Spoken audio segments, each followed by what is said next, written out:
ছবি বুলি বা কথা ছবি বুলি কোনো উপভোগ কৰিবলৈ অহা নাই। নিজৰ প্ৰাণৰ শিল্পীগৰাকীক শেষবাৰৰ বাবে ৰূপালী পৰ্দাত জীৱনটোৰ ওপৰত যাবলৈ অসমৰ মাজলৈ আহিছে আৰু আমি সেইবাবে আহিছোঁ। অসমৰ সাংস্কৃতিক বৰ্গৰ চহকী কৰাত আটাইতকৈ বেছি অৱদান থকা মানুহবোৰৰ যেতিয়া তালিকা প্ৰস্তুত কৰা হ'ব, জুবিন গাৰ্গৰ নামটো অৱধাৰিতভাৱে খুব ওপৰত আহিব। গতিকে অসমৰ সাংস্কৃতিক জগততো তেখেতৰ শেষৰ অৱদান আছিলে ৰৈৰে বিনালে। ইয়াৰ পাছত কায়িকভাৱে তেখেত আমাৰ মাজত নাথাকে।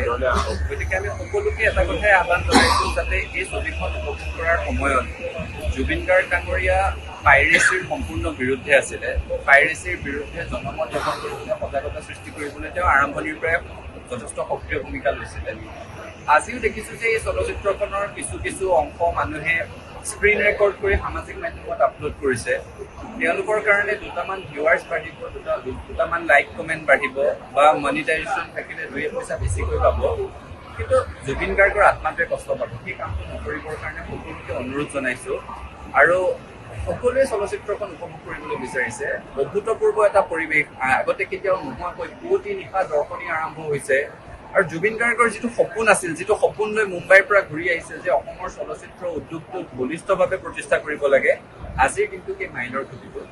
1935 চনত ৰূপকোঁৱৰ জ্যোতিপ্ৰসাদ আগৰৱালাদেৱে অসমীয়া চলচ্চিত্ৰ উদ্যোগৰ জন্ম দি যিটো যাত্ৰা আৰম্ভ কৰিছিলে, তাৰ পাছত মৃতপ্ৰায় হৈ যোৱা উদ্যোগটো পুনৰুজ্জীৱিত কৰিবৰ কাৰণে জুবিন গাৰ্গ ডাঙৰীয়াই যি অহোপুৰুষাৰ্থ কৰিছিলে, তাৰ আটাইতকৈ সাৰ্থক দিনটোৱে আজি।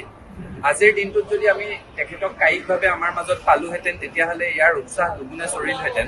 মানুহ কান্দি কান্দি ওলাই অহাৰ পৰিৱৰ্তে তেখেতক সাৱটি ধৰি মানুহে অভিনন্দন জনালেহেঁতেন। কিন্তু এই চলচ্চিত্ৰখন সকলোৱে চাব বিচাৰে। প্ৰথম দৰ্শনীৰ টিকেট পোৱা নাই কোনোবাই, 2 দিন 3 দিন এমাহ পাছত হ'লেও চাব।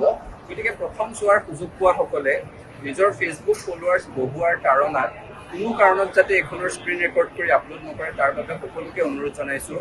আৰু একে সময়তে পুনৰ কৈছোঁ, আজিৰ পৰা জুবিন গাৰ্গৰ ন্যায়ৰ কাৰণে কৰি থকা সংগ্ৰামখনেও নতুন মাত্ৰা পাব।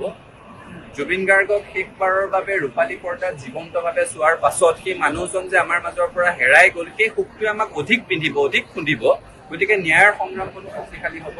পুনৰ কৈছোঁ, সকলোৱে এই চিনেমাখন চাওক আৰু জুবিন গাৰ্গৰ ন্যায়ৰ বাবে যিখন সংগ্ৰাম চলি আছে, সেই সংগ্ৰাম চলি থাকিব। প্ৰাণৰ শিল্পীগৰাকীয়ে ন্যায় পাব লাগিব।